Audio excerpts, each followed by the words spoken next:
So we're gonna check out MangaKamen's video on YIIK. Now you might see that the title says how MangaKamen is wrong about YIIK or whatever I decide to put. Um, yeah, he's pretty wrong. But it's mostly just a clickbait title. I'm not trying to fight MangaKamen in a boxing ring right now. I am not physically fit to do so. Fair enough. But I just want to kind of go over whatever his talking points are. I've seen both his first video and his second video. I'm just gonna watch the second video here because I'm a little over time and I want to get done with this pretty quickly. If somebody's been sitting here watching the stream, you'll see that I'll probably end up saying a lot of the same things I've said for a lot of other videos, and that's a common trend with these videos, unfortunately. If you're watching through the playlist, you'll hear me repeat a lot of things. I'm sorry. I'm not the one who wrote these videos. If I could, I would rewrite them to actually include new thoughts. I'm joking. In a video game. But yeah, let's just jump into it. I forgive you. Thank you, Bo. My mistake was thinking that video games are art. And my mistake was thinking that somebody would make a YIIK video without mentioning that. Yeah. About this.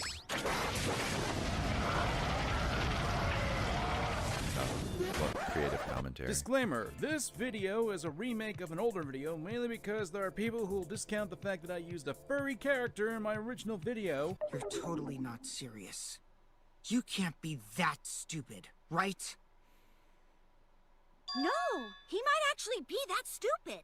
And basically slam me for it. This video expects you to be somewhat familiar with YIIK, but will give some explanation and context when I talk about it. I like how your spoiler warning just contains etc. etc. Like, can you actually list what you're gonna spoil for me? I don't want you to spoil Spider-Verse for me, just suddenly out of nowhere, because I should expect that to be spoiled. This better not spoil the ending of Friends. I mean, I don't know what's gonna happen to Ross, but I love that man. Sniffing the cat. You scanned the dark floor and found nothing. You sighed as the elevator began to shake, vibrating with motion. Vibrating with the elevator came to a smooth but unexpected stop. I cringed with anxiety as the lights flickered. Please don't die. Please don't die. I pleaded with the mechanical gods to keep the power on. My prayers weren't answered. Oh, shut the up! I love video games. And I love stories in video games, but sometimes the story can be getting in the way of me enjoying said game, even when the narrative itself is the means of entertainment. Don't get me wrong, if it's a visual novel, well, that's the name of the game is reading. Wow, another reference we don't get. You must be a hardcore loser. That's kind of the point. I'm not going into Phoenix Wright expecting him to throw Hadoukens. Coffee maybe, but not Hadoukens. But I shouldn't be buried in useless, boring dialogue in order to get to the meat of these games. Boring, useless dialogue. Yeah, alright. I understand that there's a need for establishment, but there's also times where games will just bury you in dialogue and such and will make you want to go, I really resent this opinion because it basically says you can't have a lot of dialogue intentionally or in a meaningful manner. Right. So I actually have a question for you about that. I don't know if you answered it earlier in the stream, but there are, in fact, a lot of games that have a ton of fluff dialogue. So what... Man, yeah. How do you think the reader or the viewer, or the player, I guess I should say, was cued that they should be paying attention a little bit more clearly than they would for another game? So, like, fluff dialogue and other... Like, there's a way that I approach how I look at dialogue in games, right? I don't necessarily look at exactly what they're saying. I kind of go for what the idea they're trying to express, right? And I don't look at it as like the idea that the author is trying to express. I'm thinking the characters to each other. What are they trying to tell each other, right? And like sometimes characters will be speaking directly to you. And at that point, you have to understand that the story is skewed in a different way than it would be if they were just talking to each other the whole time. You know, in a Persona 5, you know, he's going on, you keep coming back to this scene, but it's not, the character isn't talking to you. You're just experiencing the story through kind of like embodying the character and like putting yourself in their shoes. YIIK is uniquely not like that. It is explicitly about somebody telling you a story. And that's where things get really important to pay attention to. When somebody is telling you a story, they might not be telling you everything truthfully, or they may be greatly exaggerating some details of the story. That's the stream. That's you. Oh, yeah. So it's like, it happens. What happens is they're exaggerating the story. So it's like, hey, you know, every line of dialogue becomes so much more important because one thing, as soon as they contradict themselves, there's something in there that they didn't want to tell you. And that's where, you know, following the story, pay attention to the visuals and all of this become really important.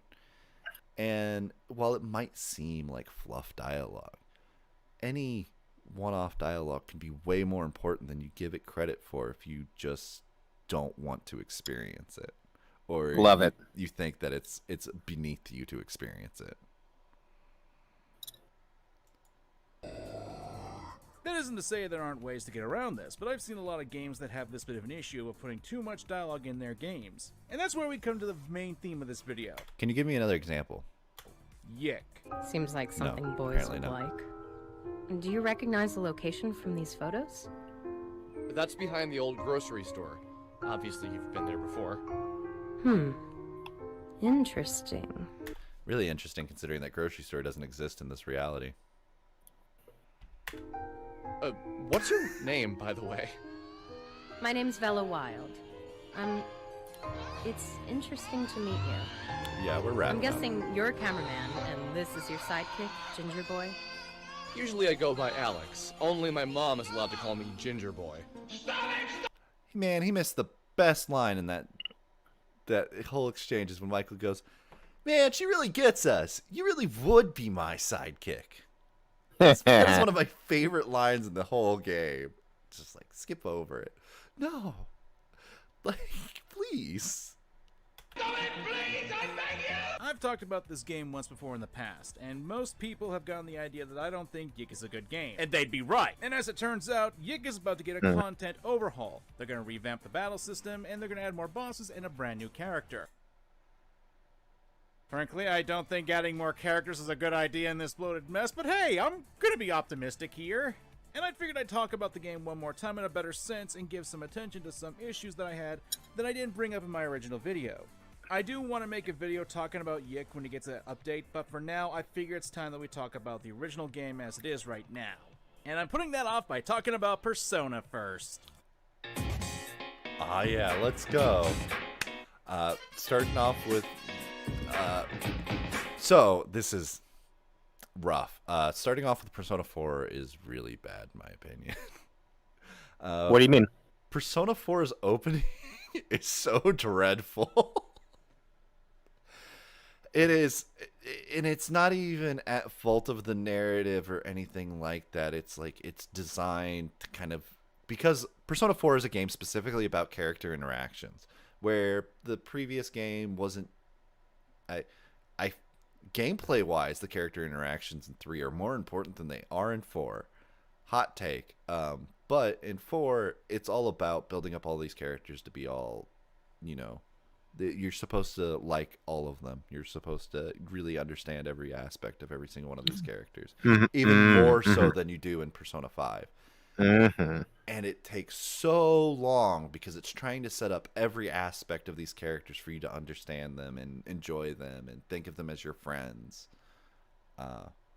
So going, it takes too long with dialogue, and going Persona 4, I'm like, man. Right. Even Persona 4 is 3. the wrong lens to bring to the Yeah, situation for sure. Persona 3 and Persona 5 get way faster to the point.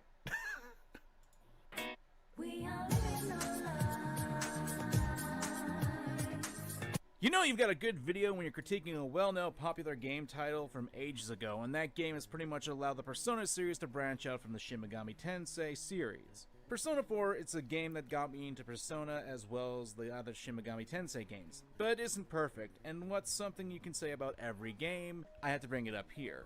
Now, I'm not going to waste your time with a 5-hour-long video that's overly nitpicky to paint a game being terrible. Every day I wake up and I hope you're... And end up contradicting itself and being a condescending... But Persona 4, it's a game... Wow, I think he really doesn't like that guy. Who is that guy? Just some other YouTuber who made a video that he said he didn't like Persona 5. Oh. Love. One of the biggest issues with the game that I have is how it takes you a long time to actually... I'm going to point out the irony of him going, wow, this guy's being a condescending in all this. Yeah, yep. I'm just saying, it's a little funny. Add Cheryl back in. Yeah, I'm adding Cheryl back in. Welcome back to the party, Cheryl. Hi, Cheryl. I'm only here for a little bit, but I am here. Hi. Yeah, we're reaching the end of Yiikening Day 1. Which inarguably is the stupidest name I ever came up with for anything. So I want you to go ahead and defend it right now. When people compare this to titling something The Fappening, how will you defend yourself? I'll whip my dick Great out. thing to come back to. Picking up right where we left off, I see. I think Knights does it intentionally. He's like, oh, Cheryl's here. It's time to mention something lewd. I like how you can't go to any YIIK video without being recommended a video essay about Omori. Great. Also, yeah, Persona 4's opening is super rough. Well, it's not even that it's rough, but it's just a horrible comparison to make. When you're gonna go, this other game's bad, and you go, yeah, Persona 4 is a better game, and you're like talking about the opening, how dreadful it is with pros. It's like, hey man, you know, Persona 4 takes a fucking year to start up. It's beyond that. It's like, oh, Persona 4 is better. It's like, no, yeah, no shit. I mean, which is worse, huge Persona thing. 4 or Suikoden 5? I haven't played Suikoden 5. Oh man, it starts off so slow. There's so many games that start off slow that are great. Like, it's not me hating Persona 4. It's like I love Persona 4. It's just but like the comparison is huge. I wonder what to say the the general gaming populace prefers. Persona 4 or literally any other game with a slow start. Wait, so if he's talking about Persona 4, why did he tag it as Persona 5? To get into the actual gameplay. You get off the He's a train, you YouTuber? meet your family, you have a spooky little dream. Persona 5, Persona 5 is more popular. That doesn't count as actual gameplay. You go to school, you meet some of the plot. I'm really quiet. Yeah, I turned myself down a little bit because I was peeking, but yeah, I'll turn myself back up. And all the while, I'm just sitting on my couch, turning into a statue with an opposable thumb to hit the X button. It's a serious wall for more casual. I think players some to push dude the game other and was learn about to different say, things "You're really out of quite context." handsome." In contrast, Persona 5 fixed Got this him. greatly by having the player be in the middle of the plot. Of course, the game now goes to the tedium of having it be set in a flashback, but Persona 5 at least gets the player into the action and will have them be more willing to get into the game. Hey, you know what's funny? There was a whole dungeon that was planned. The pacing's a lot better at the beginning, and it allows the player an actual taste. There was an of the entire action of the dungeon game that was before the planned at the story actually to begins. originally start off the game. It was the Essentia tutorial dungeon, and what happened was beta testers tried it and did not like it. Said it was dull and takes too long to get to the point, so they removed it. Just clarify that. Can I just point out how even after this introduction, like Persona 5 doesn't start until like 4 hours later? Yeah. Persona 4 is bad, but if Yeah. you have to muck about a lot to get to the actual meat of the game, that's kind of the issue that people can take towards a lot of video games. And we've seen this before in games like Twilight Princess, and it's a little People bit need to worse read in more my books. opinion for Persona 4, because that's an RPG. Now, why did I go into a rant talking about Persona 4 and 5 in a video about YIIK? Well, that's because if you play YIIK, you realize that it decided to follow Persona 4's slow start and apply it to the entire game. The story, the dialogue, the battle system. Okay. This video was released in November. That's 1.03 footage.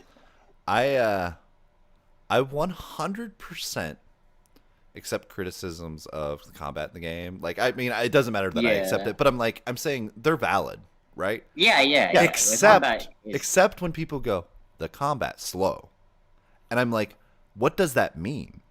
That doesn't mean anything. It's a turn-based RPG. Take your turn faster.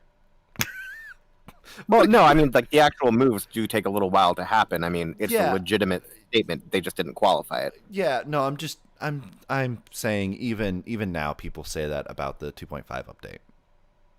Or 1.25 update. 1.2 number 76. Yeah. They even say that about the recent update. You are not alone. It's slow, and it's like, look, it says it right there, 2.5 on the screen. 25. Yeah, oh my god. Like... So is this the third ending? Yeah. But yeah, I'm like, I don't understand it being slow, and that's a problem. It's like, take your turns faster. Be better at the mini games. And the worst part of it all, it's Get good, obvious kid. that YIIK takes a lot of cues from Persona 4, and that's just not me saying it based on my experience. That's what Axe Studios themselves have stated that they took inspiration from. I look like I'm joking. A bit of. It said so right there. Both have a focus on small town. This town is miles away from your big city of perverts and assholes. Both have a focus on the supernatural. Does it really have a focus on small towns? Focus on mystery elements. Yeah. Focus on a supposedly wide cast of animated characters. Yeah. I mean, I will give it Windtown. Windtown's really small town kind of focus. Frankton's very small too. But supposedly. Frankton's more like a suburb to me, and I'm like, that's not exactly a small town. It's incidental. Yeah. But no, I will say there is a generous amount of focus on Windtown as like an entity. Yeah. So I can give them that. And maybe there's a little bit of Flagtown, and there will be a bit more of Flagtown because they plan on adding Cape Juno back, and that's a contrasting town. But yeah. This is the first time hearing about this. Yeah. But yeah. Let's go. I'll cry. I'll cry. Huh? Did you breach NDA again, Hellcry? No, that's something he's mentioned. Public knowledge. Oh.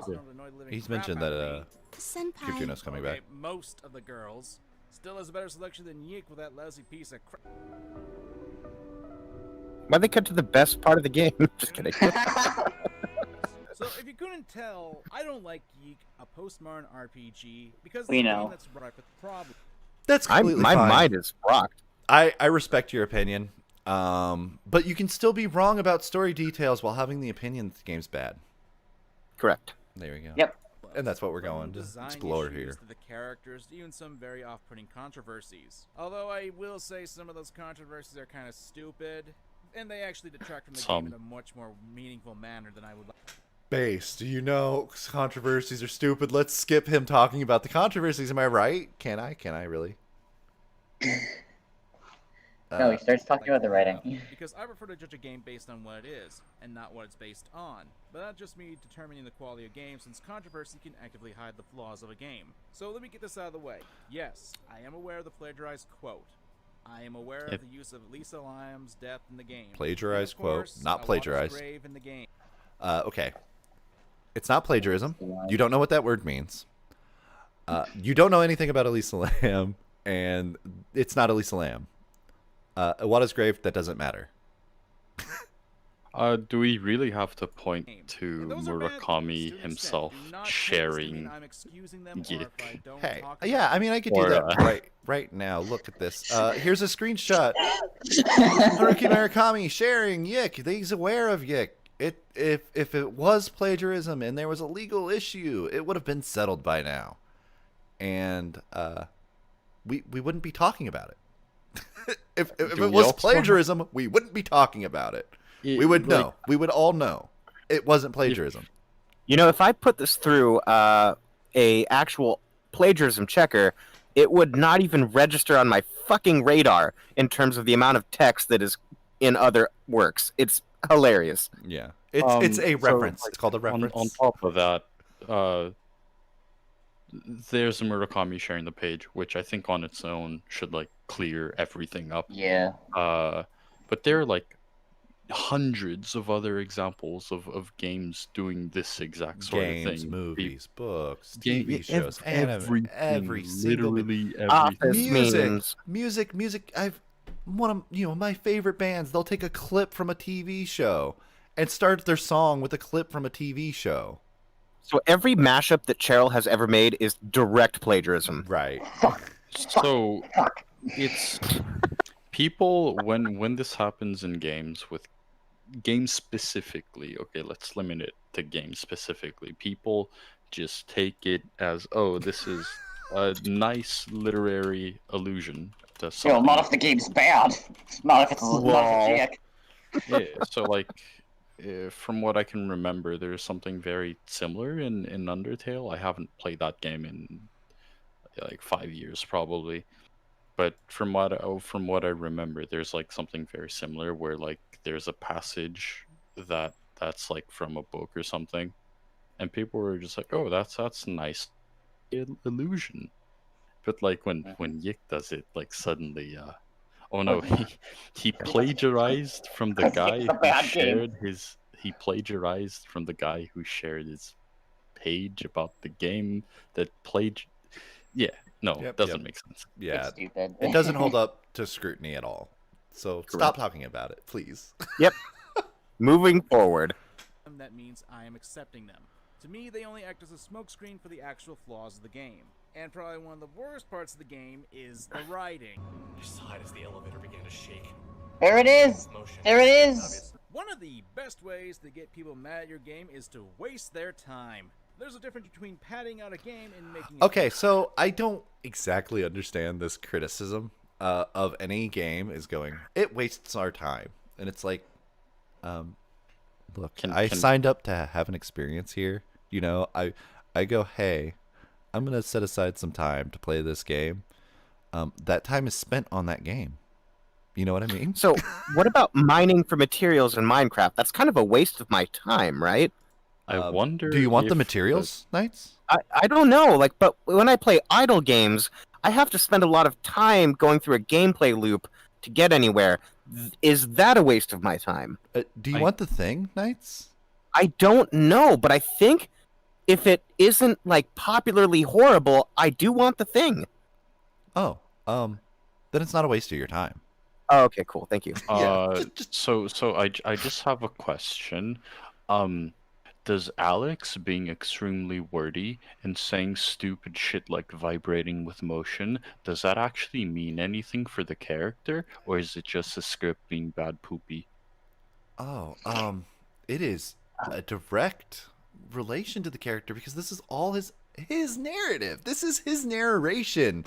This is what the character is talking about. This is how he feels about his life. This is the grand importance he has. Or he thinks he has. If it's also part of a character flaw that he has where he just monologues on for way too long and is extremely wordy and reads like... Stop breathing so heavily. And it feels like he's the main character in the novel. It almost feels like he might be really important, and like his importance is a really critical part of his character, and like he thinks that he can just keep making up more stuff to just keep saying. And so, it makes it more deep and more profound, but really he's just saying things constantly. So vibrating with motion, that line being stupid and Alex saying such a stupid line means that the game's writing is bad instead of Alex just being stupid and thinking he's a thesaurus. If you have ever found one single line in Shakespeare that sucks, Shakespeare is bad. True. No, but I will say, Alex saying the elevator vibrating, shaking with motions, all that, whatever. It's like, dude, really, all you have to say about that is, dude's a fucking dork. Like, I like that. all of this pick apart. That's what they pick apart from Alex instead Right. of like the numerous shit he does to his friend. They're all going on about this line about how terrible it is. Adding on to what I've been saying about Alex being an extremely human character, like I feel like most people know at least one person who thought of themselves as like an English book, something as the novel, and they would speak as if I am they the great ate American a novel. thesaurus for breakfast. Yeah. And like, everyone knows one of these people, and Alex is one of those people. Yeah. So Well, I mean, he did study liberal arts at college. And look what it gets you. You're in an elevator, vibrating, shaking with motion. So, like... Well, what else do you vibrate with? Don't answer that. And I click play on the video. Like, it's not just the main character Alex who does this. The game will shovel a ton of exposition onto the player without nothing really to say or anything to keep the players entertained. For example, there's a scene where... Some people like exposition dumps. Hello. I'm a nerd. I love. Yeah, well, Can I most comment people like on it, so they how don't matter. absolutely stupid show don't tell is? Like, people pointing to show don't tell as if it's like a golden rule. Like, have you ever read a book? Have you ever played Well, show and tell? See, the problem with a book is it's literally words telling me the story. It's not showing me the story. When But what about it's a ASCII game art? specifically influenced by Murakami and postmodern literature, I think the point is that it feels like a postmodernist Murakami book instead of Void, you don't understand. here's a Unpopular video games game. cannot be influenced by greater works of art. They only plagiarize greater works of art. where it's particularly bad with a two-person dialogue while your characters are pretty much discussing serious junk in a sewer. But there's poop down here. Why would you stay there to talk about how apparently there are extremely multiple facetious. universes? Look, I get it. I know I can get distracted when people start talking about metaphysical BS. Pay attention. One day you'll need to know what a quantum singularity is, and then you'll be sorry. Yeah, right. But you'd figure that you'd pick a place to talk about it where you don't run the risk of falling into sewage. Really? This is highbrow criticism right now? God. I'm sorry. I don't understand what the fuck you're talking about. My bad. Now, YIIK is a special case as one of the worst aspects of the game, other than having one of the worst people voicing the main character. YIIK tries to sound smart through its tens of hours of gameplay and story, but fails when you consider the... Correction. Alex tries to sound smart. We'll throw that one out there. That you can have that one. I'm not going to criticize you too much. If you think Alex about tries. it, did Undertale really need to happen underground? It's like there's so much dirt. There's definitely more there's more convenient places to talk about things than a graveyard where people have literally died. Like, come on. Does anyone ever talk about those circles hovering over like the ground, making it look like water? Yeah, it's pretty cool. Yeah. Yeah, he uses that effect a lot. Thing throws everything out the window at the end. Rules are established and then they're broken. It just makes no sense. And while Alex is the main culprit, okay, Why so could that be? Why could that be? maybe that's what is it called when you're told something and it's like something that's going to be like referred to later? Guys, Or okay. Abuse. Here's my crackpot theory, and this is they might just be playing 4D chess on us, but that's probably not what's happening. So Yeah. in literature, like especially in postmodernist literature, they use a lot of this thing called an unreliable narrator. I've That never has a heard lot of these two words in my syllables. life. Will you please No. say it in less syllables? Alex is an unreliable narrator, and So he's a fucking liar? People, yes. No, Oh. a protagonist wouldn't lie. No, wait, what? Like No. guys, Well, also, Even I want to without throw this being- out here about this whole point. Like, yeah, Alex unreliable, yes, but here's the thing that kind of trips a lot of people up: is these characters are speaking from their perspective. They don't know everything. They know what they've experienced, what they know. So when they tell you something and then somebody else tells you something and it doesn't match up, that doesn't mean one of them lied to you or one of them, is the one that's right or anything like that. They could both be right because they experienced They something could from also their both be perspective. wrong. And they could both be wrong. And that happens. I think everyone in the world should get like a cheat sheet so everyone's stories are in sync. I had a thought about this. I had really a nuanced thing, but I'm not gonna say it because it's a little insensitive. So well, then why bring it up? Well, yeah, well now you're gonna leave us in hanging like that. That's not fair. It's a trait of certain types of autism where they Oh, don't okay. consider Don't do it then. they don't consider that people are working off different amounts of information, and they expect everybody to have the same amount of information.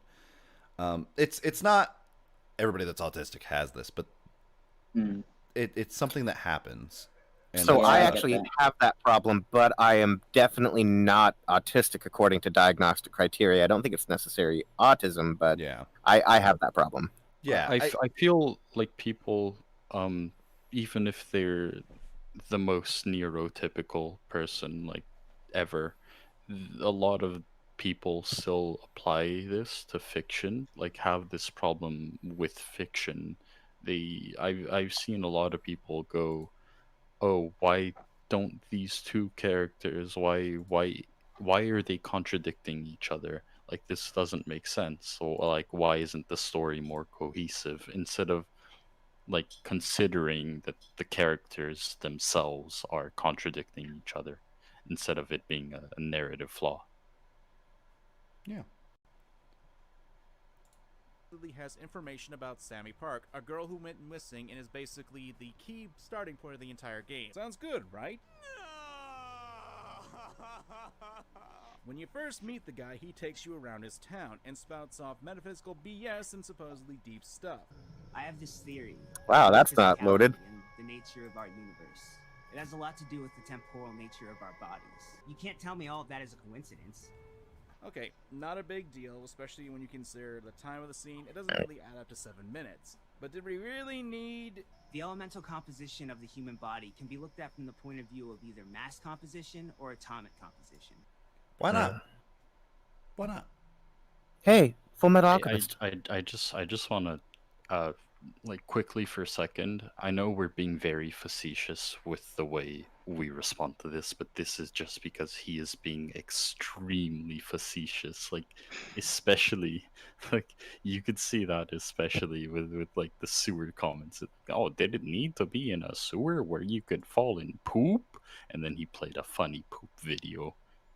Right, that's kind of the problem when you decide to slant your video so hard, is that people won't necessarily take it very seriously, especially if they're trying to have a reasonable I mean, how conversation. often I'm trying to have 41 minutes and 50 seconds.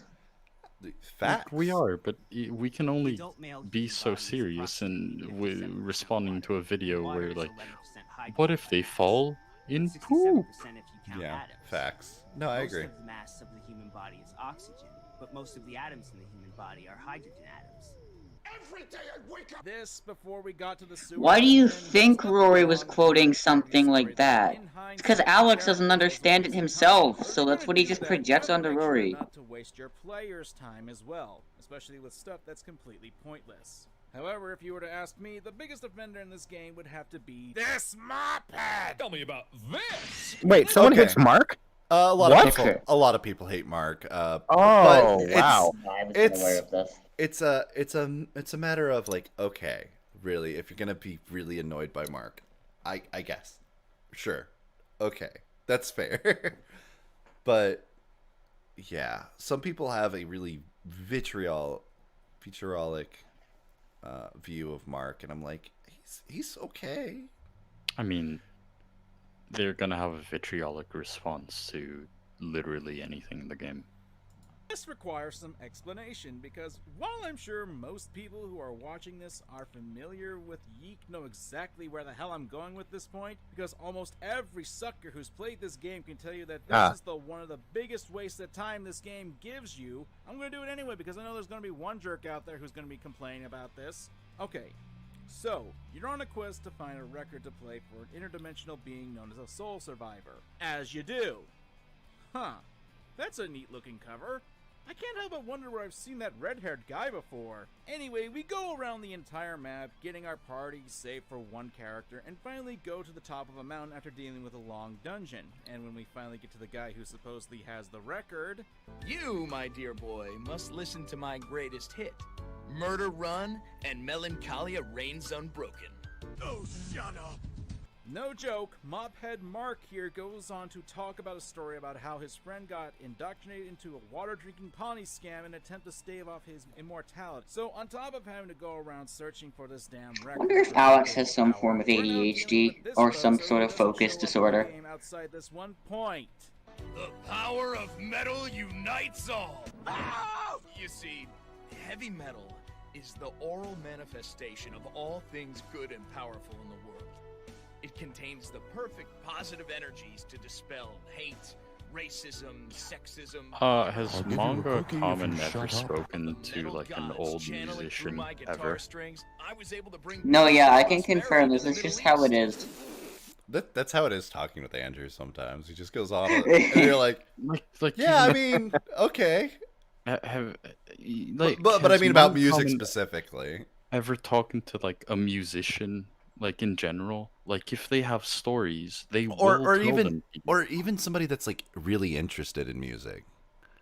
Because somebody that's really interested in music will have some crazy story about something. If you let them, they can just go on and on and on with their stories, and not that that's bad. Like, a lot of the times, most of the times, they're very interesting stories, but, like, you're complaining that an old musician is going on and on and on about his stories, even though that's what old musicians tend to usually do. This is speaking from experience. Like, some of, like, my family has always been super into music. If I let my grandfather go on and on and on about music, he can literally lecture me for days on end, and I wouldn't see the end of it. And even, like, friends' parents are also musicians. Like, they always have crazy stories, which they always tell, and they're amazing. But, like, you're complaining that a character is actually, like, very, very realistic in this. Yeah, I just, it's one of those scenes where it's like, okay, like, if you really want to make the argument that it's long and drawn out, sure. And it doesn't have any direct meaning with things, and it's like, okay, sure. It's just a human moment. It's a huge nitpick that I'm just kind of, like, not interested in, to be honest. It's like, okay, yeah, sure. And then you're going to make a bigger deal about it than it really is. I'm gonna head out again. I will pop back on tomorrow. Alright, see you tomorrow. Bye, Joe. Alex didn't have his brains replaced with instant mashed potatoes. Yeah, okay, enough about this topic. Can you tell me about this tea we're drinking? We're here for the record, not tea! Why are we talking about tea? Oh, because maybe it actually highlights something. Issue. I found the jacket. Here, I have it with me. Ah, yes. The Mystical Ultima LP Legend by Vela Wild. Did you say Vela Wild? Yeah. But didn't you know this already? It's on the cover. Did you even read it? To hang myself.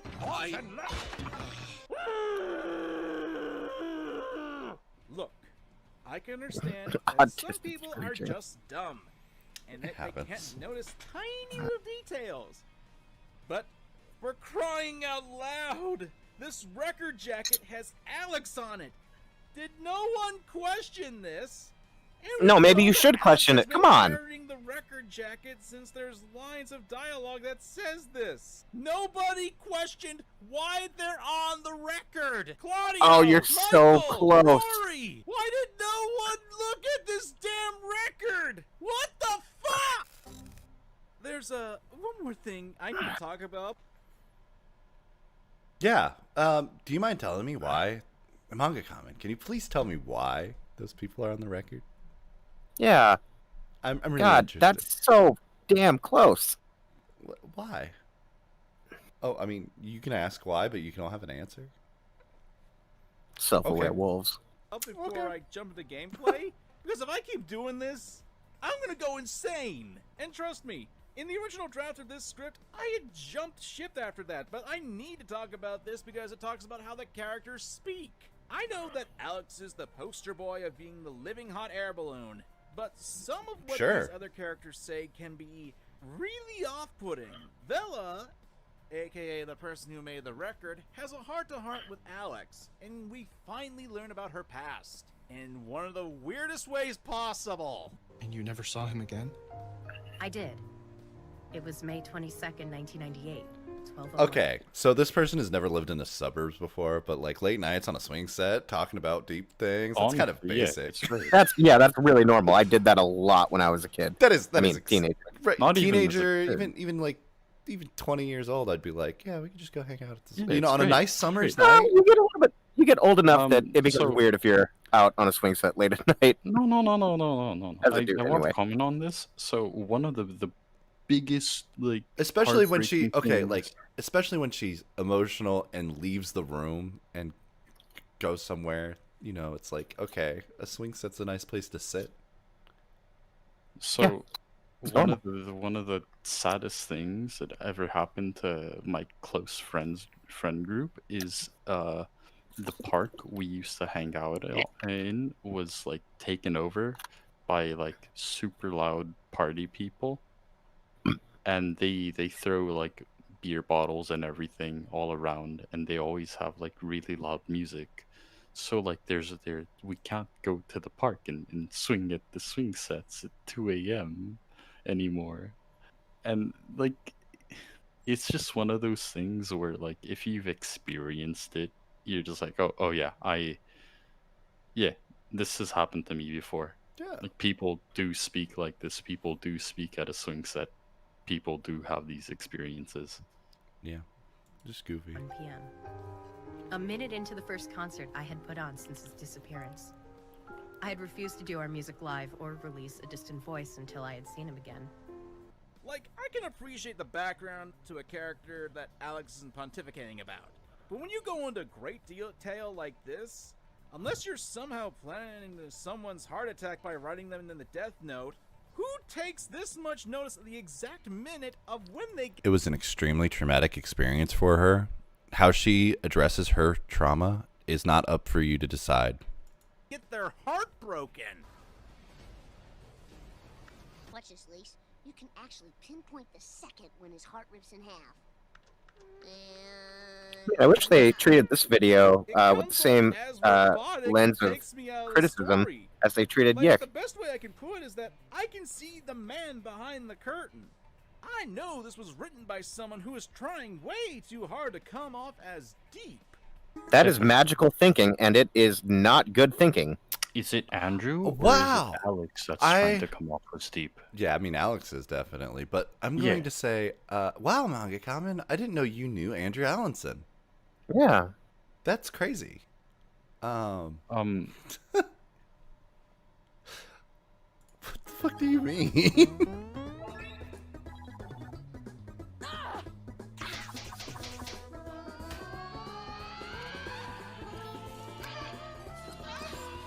What is the yelling that they keep playing in the background? I love how he is purposefully not using the speed up function. Let's talk about the gameplay, since that's one of the lesser of evils in that regard, I hope. Dear God, I've written this script and I know I'm gonna get mad by reading it. Now, I said in my original video that the battle system took inspiration from Paper Mario and its sequel, The Thousand Year Door. since it has things akin to small mini-games in order to make the attacks more effective. On paper, it's a good system to adapt for a game. It keeps the player engaged, and it can even make a tired system refreshed when it comes to adding new weapons or such to it, since that can change up the mini-games. That's actually a good idea. How does YIIK screw it up?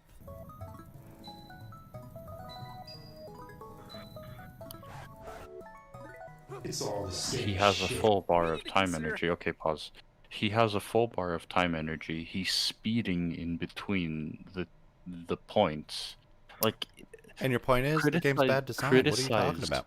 Criticize the combat all you want. This is some donkey driving over sharp terrain and then complaining about how the driving is bad tier shit.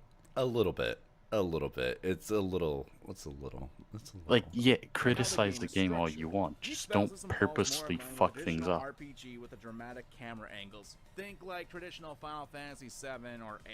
Trust me! I was in Soldier. The thing about Paper Mario style combat is that it's a more side view, so that way people can get a feel of timing and length in order to get the timing down for both dodging and attack. I don't think that really matters. YIIK, however, doesn't do that, since the enemies and characters are pretty much static where they stand. So even if it comes to timing with the animation... Hey, Hellcry, I have a question for you. What? Why are you going through the gameplay criticism when we all agree that a lot of it is valid and we're trying to focus on story? You know what? I could skip ahead. I just didn't know if he'd say anything about the story because, well, these videos are usually more structured. But yeah, in the interest of saving time, that is a great point. Is that your hobby? Is what my hobby? Staring off into space and screwing up your face as if to say, what's going on inside my head is really important, so just let me think. Hey, I don't make... So, what the let's fuck? talk about the characters. I'm Alex. This is Vela and Michael. That if they play a game where the main character is unlikable or has to do some bad stuff, they immediately get triggered by it.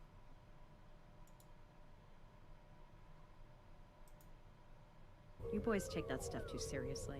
The characters suck! Okay, for the sake of argument and so I can pad this video out more to maximize my AdSense, let's Very talk about self-aware. them. I guess I'll talk about the actual good characters. I wonder if that was a mistake. I don't think he intended to be as self-aware in that moment. No, I've seen people accuse YIIK of the same thing. They call it lampshading.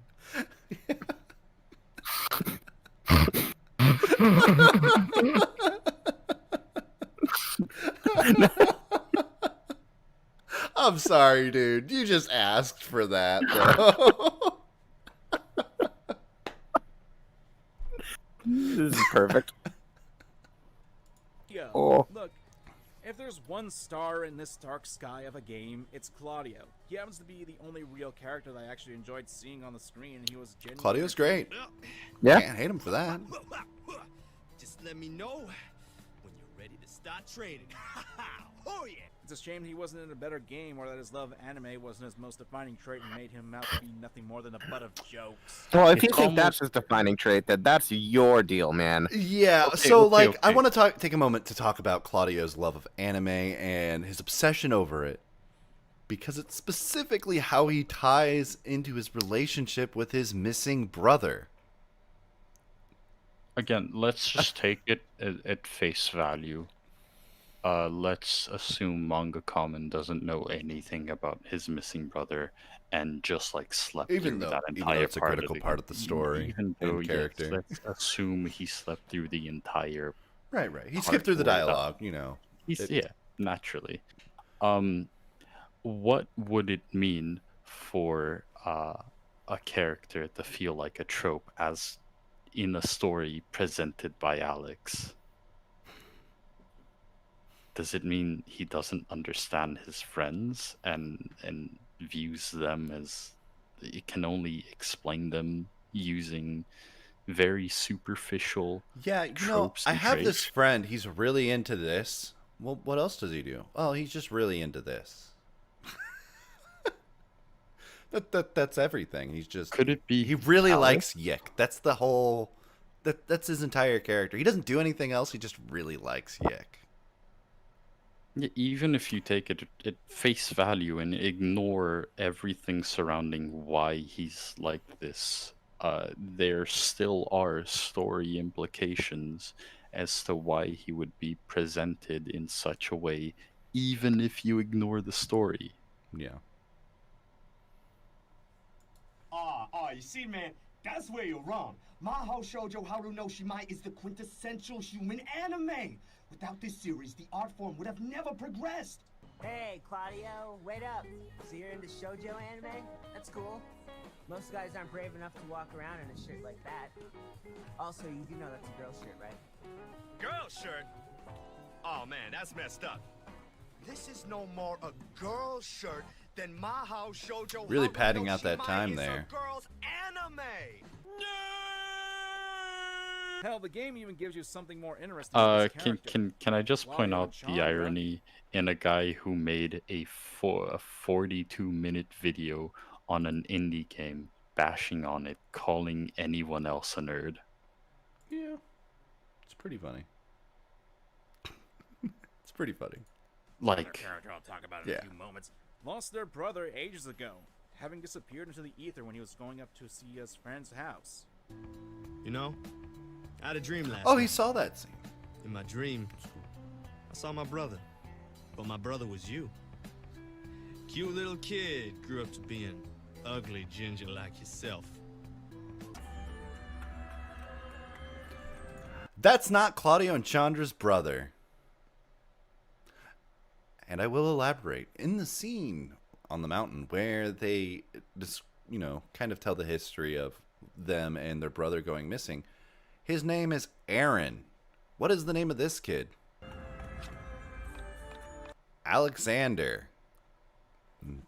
That's not their brother. What it is it's Alex projecting in the importance of their brother figure. This whole reason that they do anything, Alex wants to be the most important person, so he is projecting onto them, going, yeah, I could be a little black kid. That's great. And this kind of artificial importance is rife throughout YIIK. But yeah, if you don't pay attention to the dialogue that seems to be, what did he say, fluff earlier, padded, whatever, you can kind of miss the detail that their brother's name is Aaron, and this child's name is Alexander. Like even if we take the whole, oh, I had a dream where he turned into you, it as like he turned into you. He was obviously somebody else at one point. Even if there are many layers which we can look at this from, we can look at it again from at face value. Like, do you really have to look in, like, overanalyze a weird dream your friend has, like, so much as to, like, project yourself onto their missing brother? It goes back to Alex obsessing over horrible stuff. Yeah. But we could also look at it from the perspective of Alex being an unreliable narrator. Like, did Claudio really say that, or is it just Alex trying to justify him inserting himself into the tragedy that happened to Claudio and Chandra? Right. Yeah. Yep.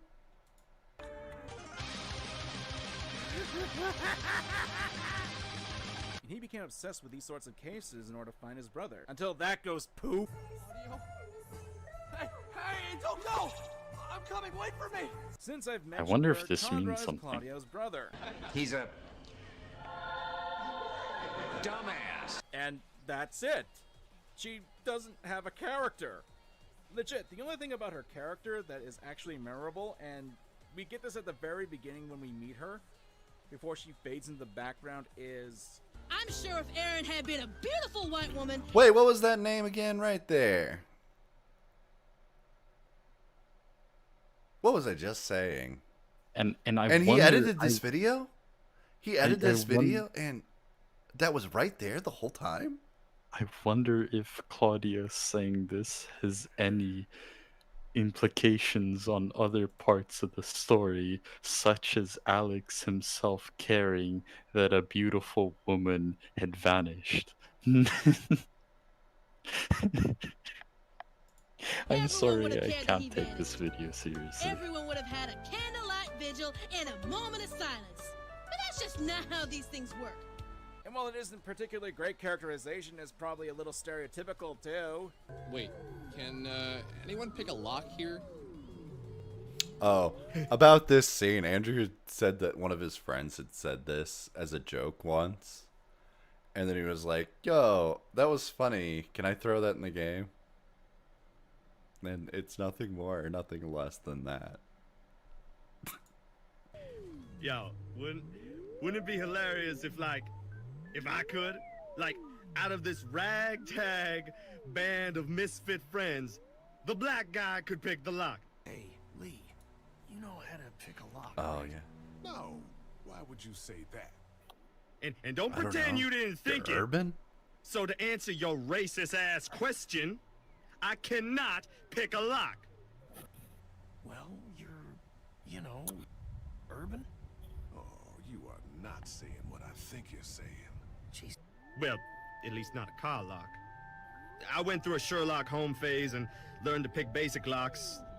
You know, antique locks, Egyptian wooden pin locks, a warded lock, RFID locks if I had the right equipment.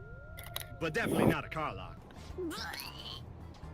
Oh, I just threw up. Oh, what an oversimplification of what was just said. Something, but as the game goes Yeah. on, she loses even that. Like, she doesn't really have that much of a reason to join the party other than, I don't want to be at work. Let me dump this on an intern and go fight monsters for some ginger cracker. She's concerned about her brother. She's concerned about her brother being around Alex because Alex brings out the worst in Claudio. Because he's literally feeding Alex and Claudio kind of have a similar thing where Claudio is trying to chase these missing people because he wants to find them because he doesn't want people to go through the pain that he did losing his brother. Right, and with He's Onism, the genuinely- mysterious factor is huge for him. It's probably a ray of hope. Yeah, Yeah, he doesn't want he to is give up on hugely sympathetic, and Chandra doesn't like that and is going around and telling Alex to fuck off because he's feeding this delusion to Claudio.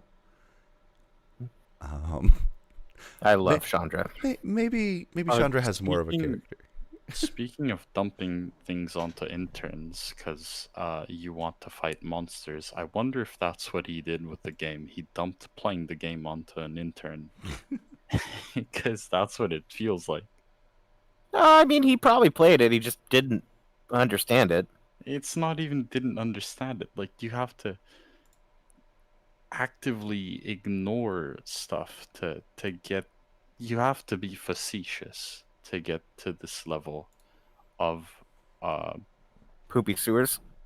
Oh, why did this happen in the sewers? They could fall in poop, and then play a funny clip of the sewers because they could fall in poop. Yeah. Hey, careful with that word. That is our word. Oh, shut the up. Now, with this structure, you'd figure that I'd talk about Alex next, but nope. I'm saving him for his own little segment. Let's talk about Rory. I'm sorry I keep going quiet, but these are terrible characters. Rory is an odd case too, because in all honesty, like Claudio, he has an interesting character concept when you first meet him. The whole idea that YIIK was built upon that people are spending too much time on the net and following stories as well as lying on the internet is actually very interesting. And we're introduced to Rory for lying about his sister's death in order to lie to himself. I invented lying on the internet, so no need to warn me. Sure, it's a waste of time like I already mentioned, but I actually can forgive that since it's actually a pretty good idea and concept. The execution and what happened afterwards is terrible. My 12-year-old sister killed herself. She died right here. Right where we're standing. Hey, dude, cool it with that. No one cares about your sister right now. We almost just died ourselves. Gee, I wonder if this is a character flaw, not a narrative flaw. No, I think this is just bad writing. What's worse is that there's a Maybe We're supposed to maybe like the Alex. look, okay, maybe the reason why we keep going on these adventures to random places and it doesn't really go anywhere is because it's never going to go anywhere for Alex because he's chasing something that isn't real. And each one of these situations pushes him further and further away from his friends. Are you coming on to me? Maybe maybe there's a story reason for all of this. Maybe it isn't a waste of time. It's not even about it being a waste of time. Like you see this in a lot of these YIIK essays. Like they point to this scene in particular and go, "Oh, this is horrible writing," but like just it's supposed to give you such a visceral reaction because Alex is an asshole. That's the point of the character. He's implying that the reaction that he was supposed to get, which he got, the reaction that that they intended, but I don't even know where to begin with this. It's it's the whole point of the scene is to really make it super obvious if you really were sleeping through the entire beginning of the game that, hey, Alex is a piece of shit. And spoilers, jeez. It's this visceral reaction that he obviously displayed by showing the weird all Yankovic. Yeah. You pronounce his name. The clip of his screaming. Yeah, that's the appropriate reaction for this exact scene, and that was the point of the scene. So, attributing such a reaction to, oh, it's just bad writing or it's a narrative flaw, it's stupid. They got everything. The narrative got everything out of you it was supposed to in the scene.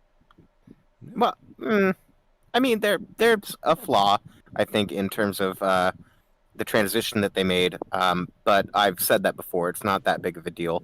I know that Hellcry completely disagrees with that, but at the same time, there is a way to look at that and find at least a small criticism of that moment that is not just based on Alex. Yeah, I get it. It's one of those. Okay, so like the Golden Alpaca scene isn't any different in reality in the new scene, but it's more overt about what is happening.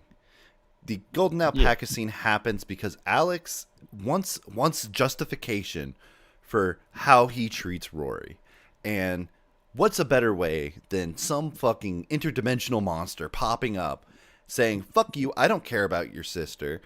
I don't care about what trauma you're going through, but we need to get the fuck out of here. You know, you need to move on." And he uses that as a way to go, well, look, we almost died to this giant fucking alpaca. Maybe I wasn't a huge dick.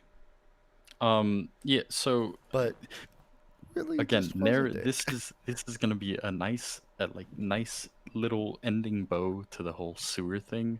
What if Alex is just being as you said, he's trying to justify things, and what if he accidentally almost slipped and fell in the poop water, and he's just super pissed at Rory for having him almost fall in poop water? We could have had this conversation anywhere else, but now you're gonna have me in here with the poop water. Yeah, exactly. What if Alex said the exact same thing you said about the sewer scene, and he's super pissed at Rory and everyone for having such a conversation. He goes, right next to the poop water, and he's just trying to justify him being a Rory, dick. nobody cares about your dead sister. You just made us wade through waist high in shit water. Yeah. And he's just trying to justify being a dick by inventing shit about a golden alpaca. Maybe there is some something valid about him saying, "Oh, they're just wading through poop water." Go anywhere. The only other notable aspect about Rory is that you can either kiss him or drive him to suicide. Yeah, that's the only thing we note. That's quite the contrast. So I want to explain. Maybe I'll wait, see if he actually says anything about this. I don't think he really does, but I will explain Rory's suicide. And this stands out in the game because this is practically the only actual choices that affect the story in that regard. I mean, Alex is not supposed to be a player insert. He's not really designed that way. And yet we're given choices for how we can actually affect Rory and see if he'll live or die. It just stands out so badly, and it's... Okay, so this is why. This is a moment where you have Alex acting completely different than he would otherwise. Why? Because the player prevents him from doing the thing that he would do. He would blow off Rory. He would be a dick to Rory. He doesn't like Rory. But why does Rory need Alex? All these other people were sympathetic to Rory. Well, Vela made the situation about herself and brought it up exclusively about her own trauma, and was really just going, hey, look, I got through it. You can get through it. That's not being sympathetic. Rory, if you look on Onism, he is posting constantly, trying to get people to engage with him, to like care about him. And all of his posts get ignored. Rory is objectively fucking alone. So, in a moment where he's been told off by Alex, he goes, Alex, look, you'll tell me how it is, right? I need to talk to somebody. And what Alex would do is he'd say, no, fuck you. I don't give a shit. Look, I've got to find Semi. But I don't have time for this shit. But you as a player get the option to go, no, like, Rory, you're cool.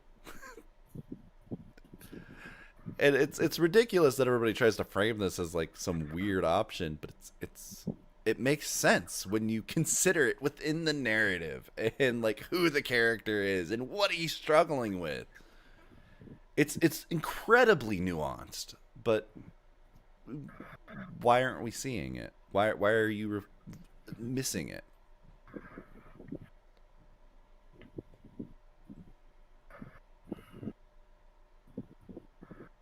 It's just so weird. Why would you care about Alex's opinion about you? Dude, cool it with that. No one cares about your sister right now. We almost just died ourselves. Maybe because Alex is the only one who What he has to interacts with think him. about you. It's especially jarring when you learn about this. Hey, Vela, it's Alex. I have something I need to talk to you about in person, and... Alex, where the hell have you been? This is absolutely terrible. Rory committed suicide. What? We went to his funeral last Oh, night. sorry. Where the hell were you? Great. You owe me a TV, man. You know what's actually funny is that Vela was with Alex before he disappeared, and now she's blaming him for what he didn't have any control over. And Maybe Vela contributed to it somehow, some way. I don't know.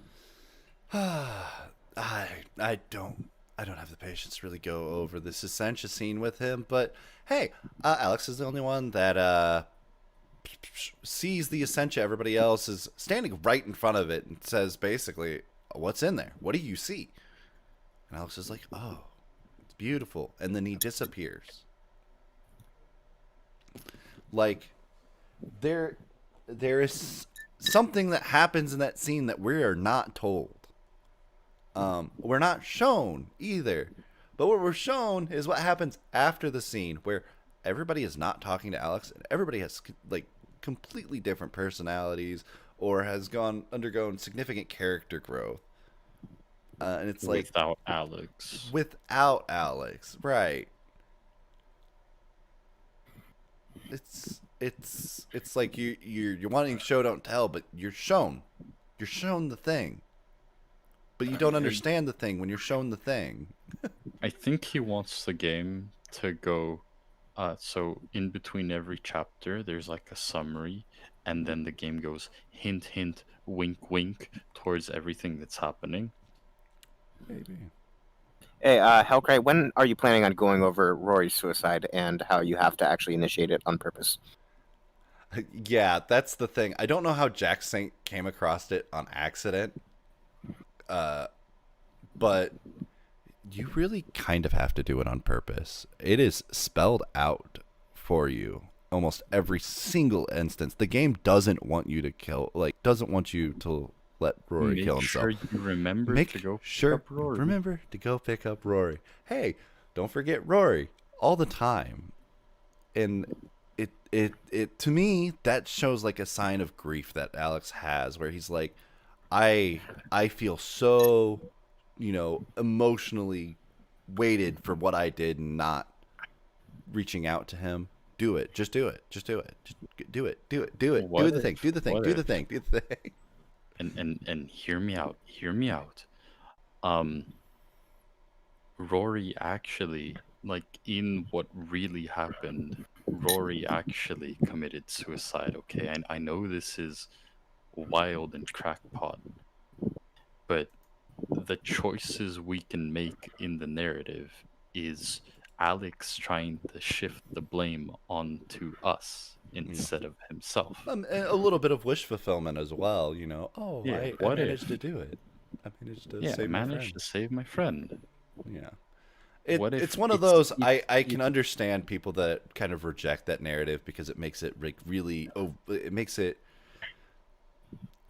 something you have to experience in a way, but it's also a matter of the way that the story tells you these things. It seems like it's leading into that.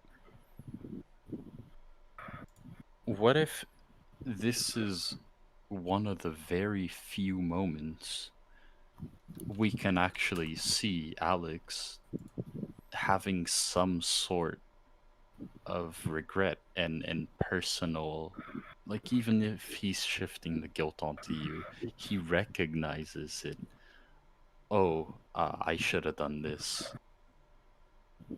And which, I won't say few, I said few, it's wrong. He does that a lot, but it just shows, it adds on to the thing that even though people might recognize where they're going wrong and what they should do to fix it, doesn't mean that they can fix it, Because in my interpretation of the story, Rory committed suicide, and there's nothing you can do about it because it already happened.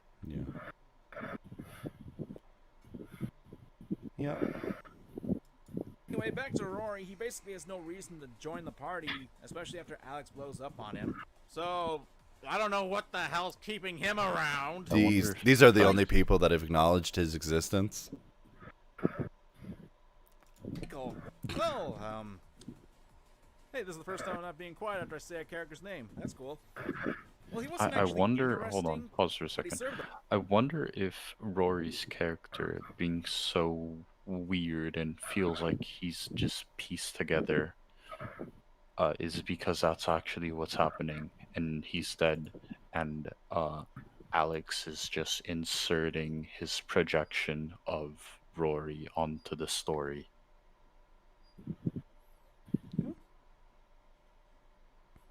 Okay, you can continue. The plot is he was a major part of the online conspiracy website, Onism, and he raided Freddy Krueger's closet, so hey, there's gotta be something there that's interesting. RPG games are seriously the best! Chrono Trigger, Lufia 2, Secret of Mana? Those games are like the holy grail of my youth! Well, Michael has a bit of a walking start in the story. He slowly fades into the background, only coming out to insult Alex and jab at him and the rest of the party every once in a while. Now, while I can still see this as a bad thing, in the context of the story, it's actually pretty unique when I look back on it, as we learn Michael apparently moved away as a kid and that he and Alex got into a fight before he did. Which, considering the plot of the game, makes sense, and is a nice touch when I think about it. At least until Michael loses his shirt. Yes, I said shirt. You all that's have the best dirty part of the game. minds. I am me, but I am also her or him. I am thou, thou art me. We're a happy family. I have my memories, but they also don't belong to me. Hey! Alex! Help me! I'm stuck in a mine dungeon! The very act of experiencing a parallel life is mind-shattering. When we are born, we immediately begin developing a series of biases and defenses It does that help us matter. ground ourselves. Oh wow, he became all zen and needs to shave his chest, and he's still boring as Body all shaming. hell. And finally we have Vela, probably the most important character aside from Alex. And normally I'd be down for that, but she also acts as probably the biggest lore dump in the entire game. And throw in the odd speaking styles that I've said before, she comes off as extremely dull, and honestly, I just wanted to mash the buttons to make sure she would stop talking. Okay, can I ask you It's a not question? like most of the stuff Yeah. she says actually. So, I love the scene, and I really do love what Vela contributes. Is but this self-awareness? hold on, Void. Does Do he you believe that recognize this that is this is actually a bad a way lore to dump in approach any way, shape, or dialogue form? in Hold on, Void. a narrative game? 1 second, Or Void. is he... Knights was saying something. Okay. As much as I really do love the scene, which I do you feel like this is actually a lore dump that is meaningful in terms of understanding Alex and YIIK itself, or is it just flavor text? Oh, I mean, the lore dump that happens here is pretty fucking important. And then even on top of that, it acts as flavor text, characterizing how Alex obviously doesn't give a shit what Vela is saying, but he acts interested.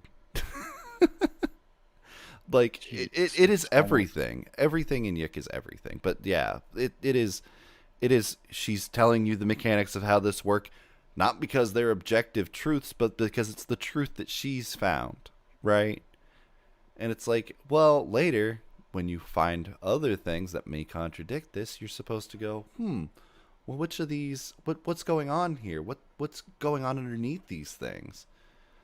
And when you just go, it's just a lore dump, it's like, well, and it's also really deep character moments about her life. The problem, like, if you take it as a lore dump, is exactly this. Like, if you take it as like a lore dump instead of a character talking about their understanding of the mechanics of the world, whenever something contradicts their the supposed lore dump, it's suddenly, oh, there's a narrative contradiction instead of, oh, there's a character contradiction. Yeah. Yep. Actually matters. The game seems to follow the rules it sets and then breaks the same rules whenever it feels like. I wonder why that happens. Maybe because we're not exactly told the actual rules. Which is a shame, because she started off pretty interesting. She's a girl with psychic powers. That's a pretty good concept. How do you screw that up? No.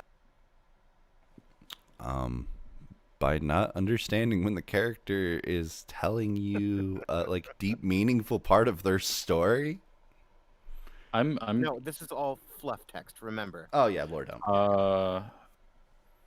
Does his manga, again, this goes back, has whatever MangaKamen, keep trying to refer to him as MangaKamen.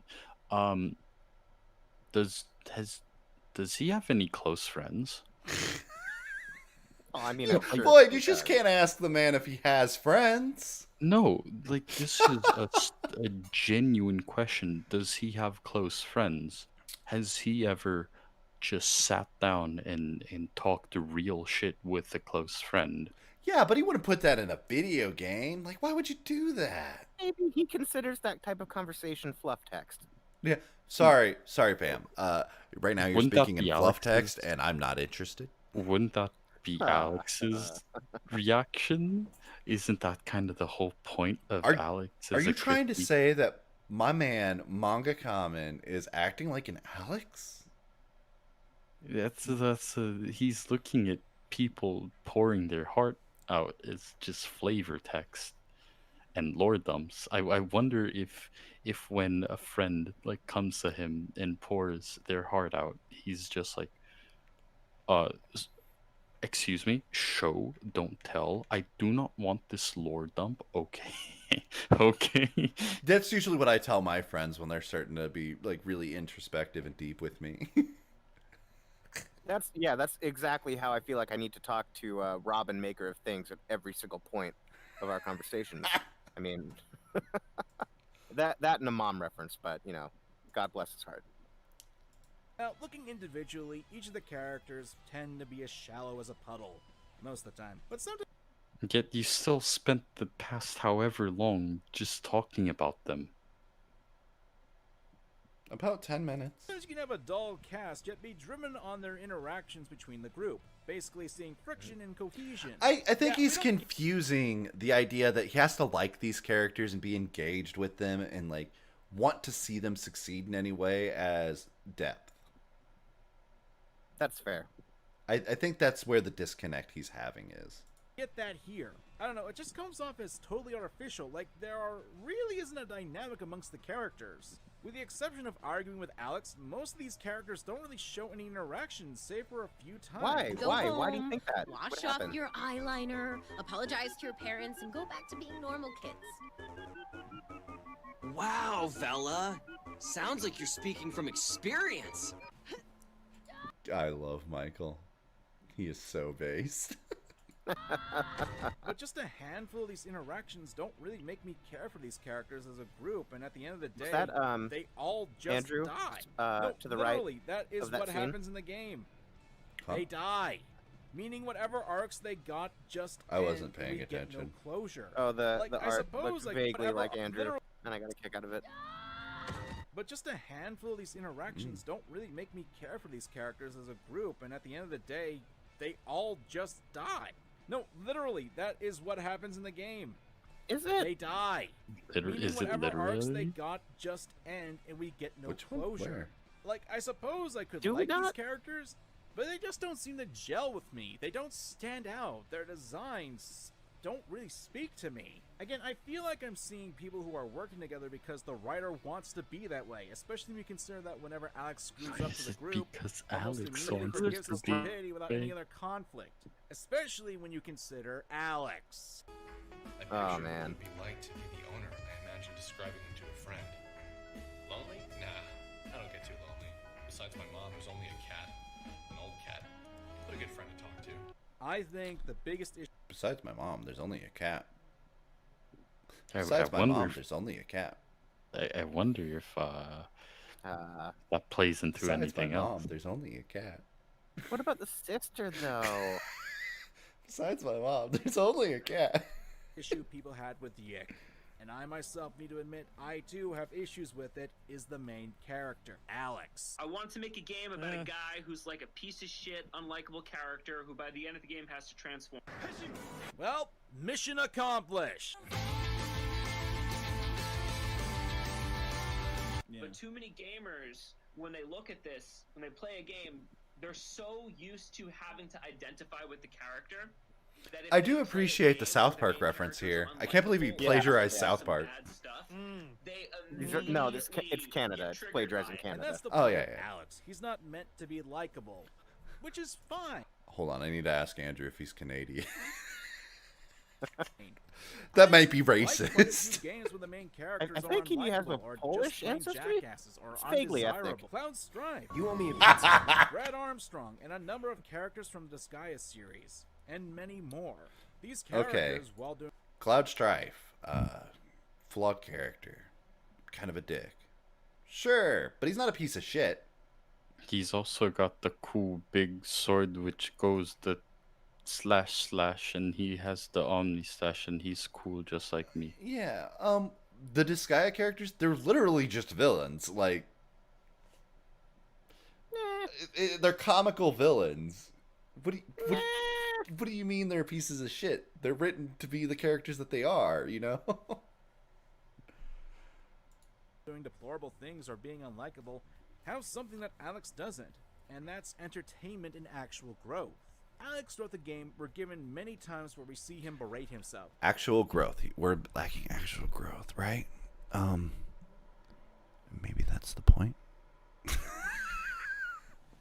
But I know I say some pretty crazy shit, but Hold on. Just go back for 5 seconds and just let this phrase play out. Yeah. You owe me a pizza. Brad Armstrong and a number of characters from the Disgaea series, and many more. These characters, while doing deplorable things or being unlikable, have something that Alex doesn't, and that's entertainment and actual growth. Alex throughout the game were given many times where we see him berate himself, going on to long tangents with little monologues, arguing with a stuffed panda that actually acts as his own consciousness. And a lot of this is stuff that you can cut from the game, and it wouldn't affect the game's story at all. I did Okay. Let's take what he says at face value. He berates himself a lot, and none of it leads to his growth. Yeah. It's almost like self-deprecation leads you nowhere, and you won't really achieve any sort of personal or interpersonal growth through doing nothing but self-deprecation and wallowing in how shitty of a person you are instead of actually trying to change. I wonder if that's one of the themes in the character of Alex. Well, I'm gonna have to disagree with you. They do that multiple times, so there's no way they meant for that to happen. I don't think the artist intended anything. I think they just made a postmodern piece where they wrote words. Yeah, but yes. I just wanted to let this play out because just so you guys know, I haven't really watched like 99% of these YIIK videos. Oh, this is actually one of the very first ones that I've actually seen. This, if they're all this facetious, I knew they were bad. I didn't know they were this facetious. I will say, and just horrible. All of the this is one of the worst ones, but all the ones tomorrow are better. Jax was pretty good. I'll put Jax in the same category as everyone tomorrow. Yeah, Jax was okay. To even get like a little bit of like how I feel about these videos. So like Graveyard Medias I don't care for. This video I don't care for. Jax Saints videos, it's alright. Snaker's I like that he almost gets it. Like he tries to look deeper and just doesn't end up getting it. That's why I'm really excited to speak with him tomorrow. Iced and Steel, they're okay. It's not a great video, but it's fine. Running Shine's video is pretty good because it's mostly mechanics, and you know he's kind of right that the mechanics kind of doo-doo in the past, but they've been fixed. So what about John T's video? No, we don't talk about John T's video. He released a new video while we were in the middle of this stream. Oh, really? Well, yeah. So, but YIIK Salad Bar is the last one. There is a conceit I have about his videos that it's a piece of a grander work. He's kind of talking about a bunch of different things, and it was just a piece of it. And yeah, but it's still really good. This perfectly encapsulates what I hate about discourse surrounding YIIK. Because there's what Jack did, which was fair. Criticized. He misunderstood a lot, but that's fine. He didn't go out of his way to animate Andrew as a South Park character and say, oh, what if they fell in the poop water? And then played the funny video clip of them falling in the poop water and had the laugh track. This is... I'll even expand this even further beyond. This is what really annoys me about internet discourse in general. It's just people trying to make each other laugh by isn't that kind of what you're doing right now a little bit though? Yes, but the difference is I'm responding in kind. If this were like an actual video where he didn't play the funny laugh track after the funny video after saying the poop water. Yeah, it's hard to be completely genuine about this video because it's so comical and everything's so played up to be this kind of. It feels like he thinks he's in a sitcom, and everything has to be a one-liner or a gotcha or a laugh track moment. That's what it feels like, honestly. And it's so grating as someone who doesn't spend a lot of time online and doesn't watch a lot of sitcoms and television. It's really annoying. Yeah, and in my opinion, even if he had good takes, it's detracting away from him because it's like, hey, you had a good point maybe here, and then now we're And just. then you played the funny laugh track and animated the developers, the South Park character. Yeah. Anyhow, yeah, a lot of these videos like fall under, like they scrape the surface, and the surface is like, oh, Alex berates himself a lot but doesn't achieve actual growth, therefore it's horrible, it's terrible character writing, instead of going and thinking, hey, what does this mean for not only implications for the story, but what the story is actually trying to say on like a grander scale. So it's like the whole self-deprecation thing. And this is one of the things that really connected with me when I played through YIIK, is that So I gotta take off, but it's been really good talking with you all, and I hope you have a good rest of your night. Yeah. Thanks for coming by. I had just, not just, I had realized such a self-deprecation spiral, like wallowing in, oh, look at how horrible of a person I am, haha. Like, didn't get me anywhere. So breaking the cycle involves not berating yourself and actually working to improve yourself, which is the exact opposite of what Alex does. That's not a narrative flaw, that's a human flaw, that's a flaw in Alex. Yeah.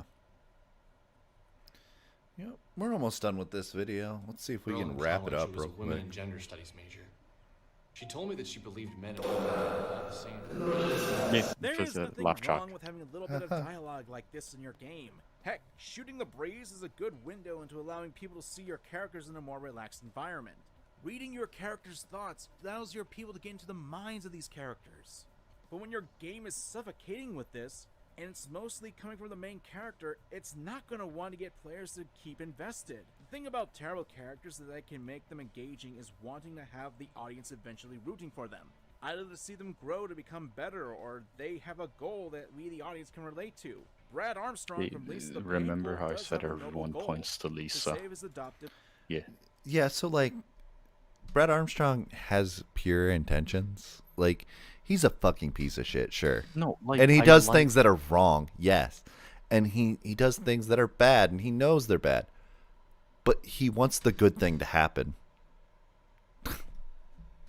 So, like, it's not like I don't like Lisa or I don't like The Last of Us. It's that you have to recognize that this is a tried and true trope that manages to grab people's attention for a reason, you know.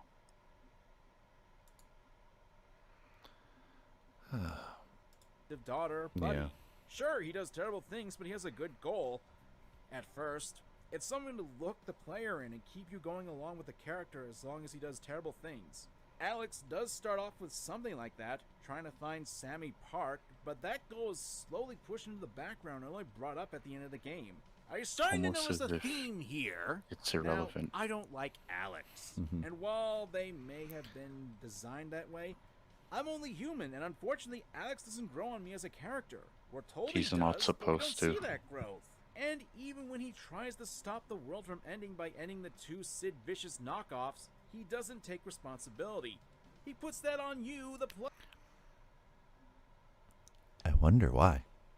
I wonder if that's intentional. Yeah, the game breaks the fourth wall. Get in here! Oh, shut the Laugh track. And again, like, so I've said this. I don't feel like he's literally like, hey, yeah, you do this for me. He is saying, hey, look, I know you've been here. You've done some shitty shit before. You've had, you've been kept up late at night by mistakes you've made in high school. You can relate to me, right? Like, please relate to me. I'm a relatable guy. I made mistakes. Can you help me out? up. But to actually swing for YIIK, there are a few criticisms about Alex that I don't agree with, and I have to disagree with my original thoughts on him in my first video. First, Alex is not an author insert. Yes, there are aspects where you can see Andrew Allison, one of the developers of YIIK, putting himself into the character. That can be said for every not at author all. how they Never, so never. close. Who?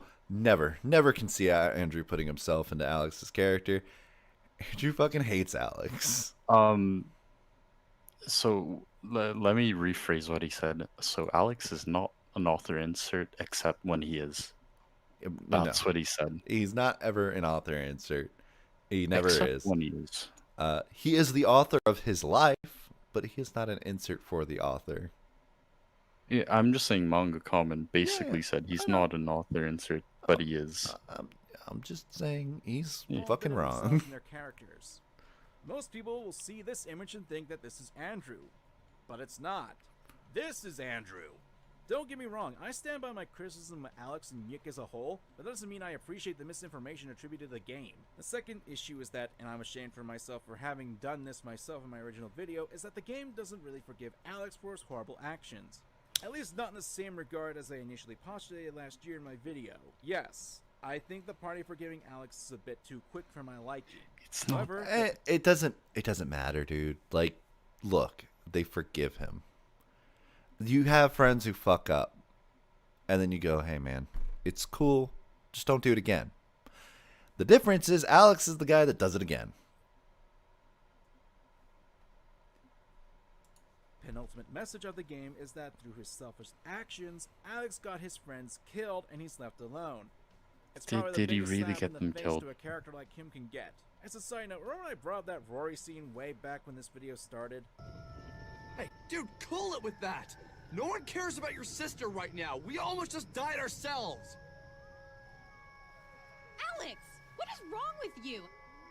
How can you be so selfish? You're an asshole, Alex. I thought you came to help me. Yeah, back when you didn't lie to us. You realize you've been leading us on this whole time about your sister? You acted like this was connected to Sammy.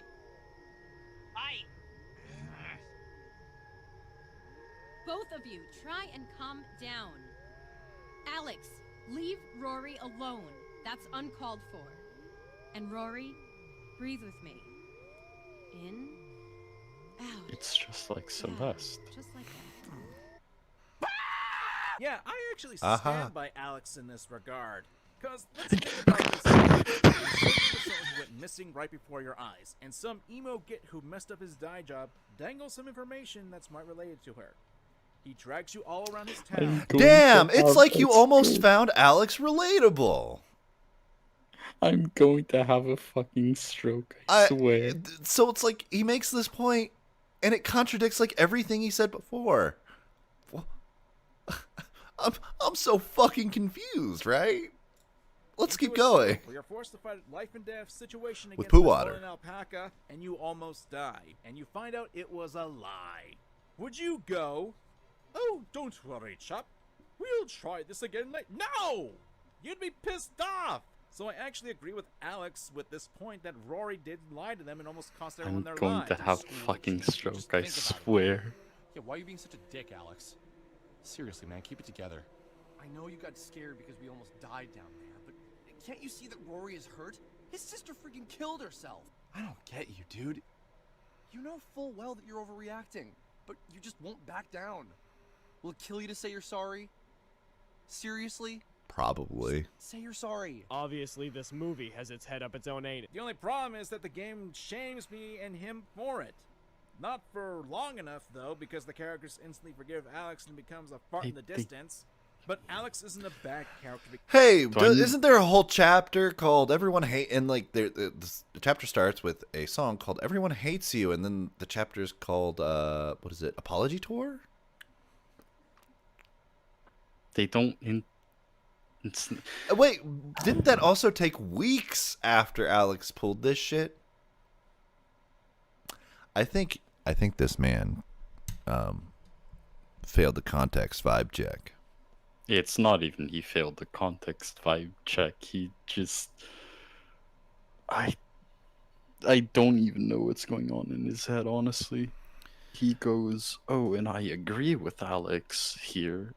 Yeah, see, that's the point where this video just goes, whoa, way off the rails. It's like, Alex is a fucking piece of shit. He's fucking terrible. Nothing ever does was right. But I agree with Alex. It's like, whoa, man. Hold on. Let's go back a few minutes where you're talking about how he's always wrong. This is the worst scene to agree with him on. Yeah. Like, you can understand where he came from, but to agree with him on and say, hey, yeah, I'd say the same thing he would say. It's like, dude. It's a little rough. It's a little rough, to say the least. Because he's a bad person or does bad things. I seriously. He's a bad character because he's annoying, and most Whatever. of his dialogue is filled He's a with bad character because he's annoying. nothing but fluff and him going blah blah blah blah blah blah. Almost like that's the point of the character. Staring off into space and screwing up your face as if to say, what's going on inside my head is really important, so just let me think. It's a really high bar for people to connect with a character. Because even less than desirable characters, even bad characters, can be considered classics. Take Joel from The Last of Us. There it is. Game series with him killing people left and right. There it He's is. become a softer character in the story for Ellie and is willing to do what he can at the end of his journey to save her. It's why his death in part 2 is impactful, because a lot of the people could sympathize with him. Meanwhile, Alex doesn't have that same thing going on. Now, I've seen interviews. He says the issue is you can sympathize with Joel. Didn't he just sympathize with Alex, saying, "Yo"? Here's a fun drinking game if you want to go to the hospital. Drink every time someone compares Alex to Joel or the father from Lisa. Yeah, Drink. It happens. And I've seen where Andrew Allison is saying that Alex is supposed to grow as a character.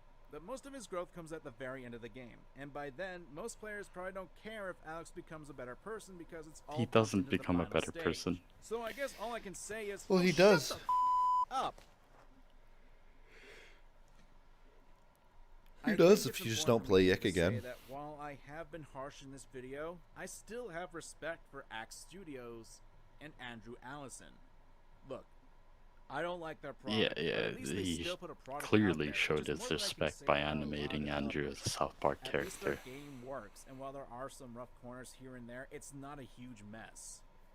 That being said, while I can respect YIIK in some regard, and I can understand it's a game that's meant to be close to developers, especially considering it was being worked on with the Allison brothers losing their mother in the process of development, I understand losing someone like that and how it can effectively mess with you. No, you in don't. the real world and your creative minds. I made an entire video that was dedicated to that person that I lost too. So trust me, I understand how hard it can be and how it can affect you in so many ways.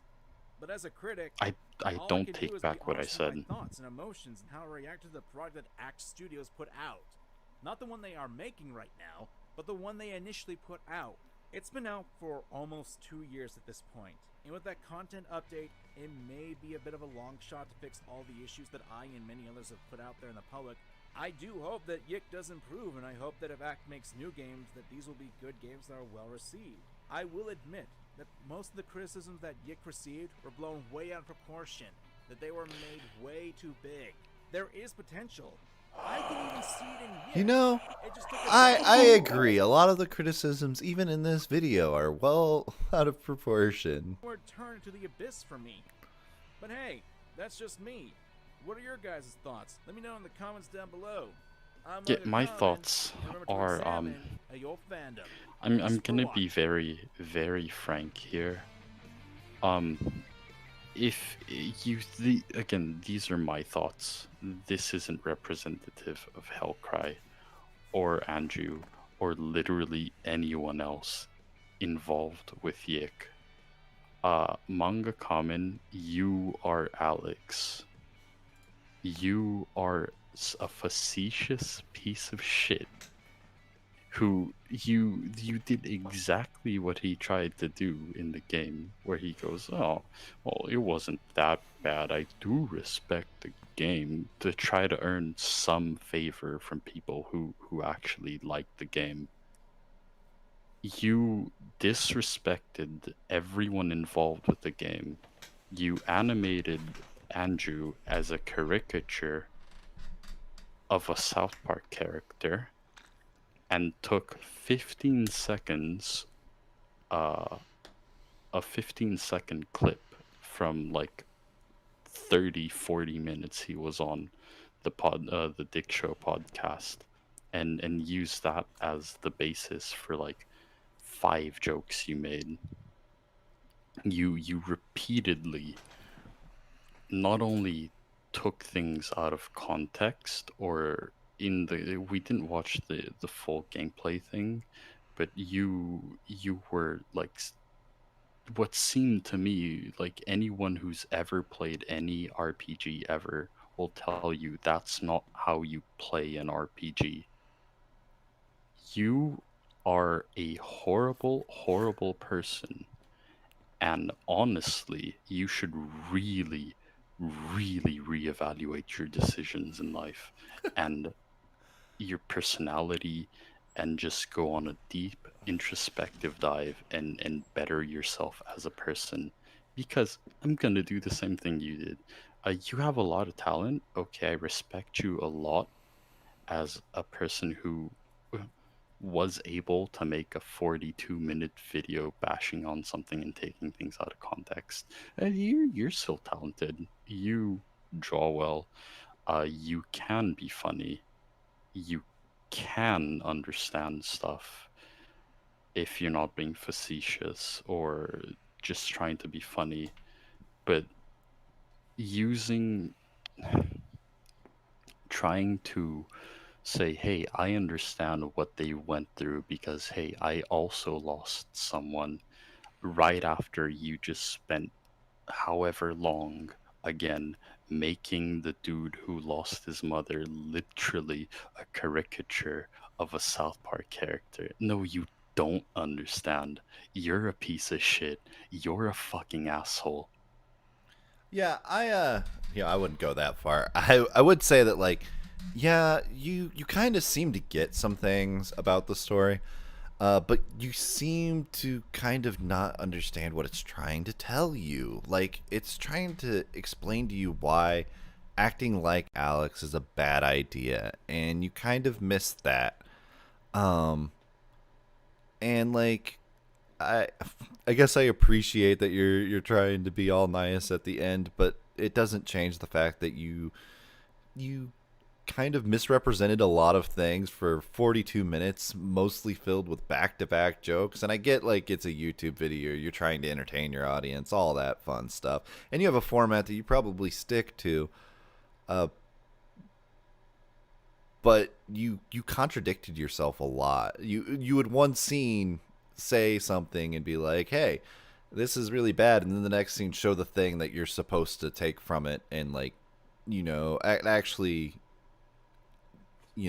consider to form a full thought, and you separated them. And it's like, well, put them back together and talk about it, or think about what's happening here, like, because you're missing it. But I don't think he's being outwardly malicious. I will say, yeah, he has some similarities. Where I draw the line is with the whole South Park caricature thing. Yeah. And then him trying to claim, oh, I know what that's like. Or the, Alex isn't a self-insert, but sometimes he is. Like... Yeah, no, I get that. But yeah, I'm again, I think his video is just exhausting. It's not really.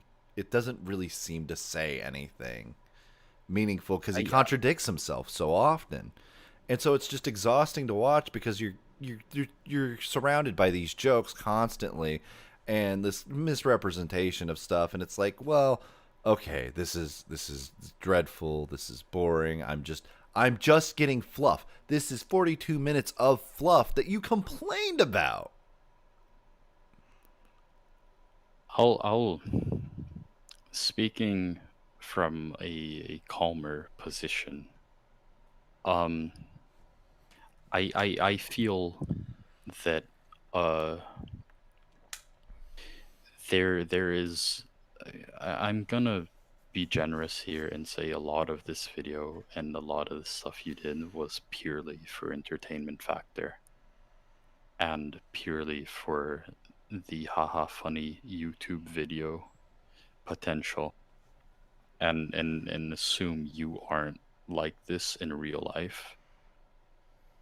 But honestly, in future reviews or discussions or things of the sort, you should really consider what you're doing when, again, you make a caricature of someone, because it might not fly as well as you think it does. Like, it might be funny to your audience, but there are tons of things which might be funny, but people just don't do because they are horrible and reprehensible. Yeah. And I won't do, like, this is genuine now. You obviously do have a lot of talent in what you do. You managed to garner an audience, which is impressive in and of itself. And your presentation, like, apart from the constant sitcom and laugh track stuff, or the tier stuff, the presentation itself is solid. But you should really be more introspective about stuff, because the one bit where everyone, including people who love YIIK, the everyone says, "Oh, Alex is a piece of shit," especially in this part, and you relate to him in that part, like, consider it's one what. of those situations where, like, that scene, I can agree with where MangaKamen's coming from, but it doesn't change Yeah, the fact that I it's can. so fucking insensitive. Yeah, I can understand where he's coming from, but you going out and saying, "No, I agree with Alex," that's like a step beyond, you know. And I have said my fair share of really insensitive things, as I imagine everyone else has. Everyone has stuff they regret saying.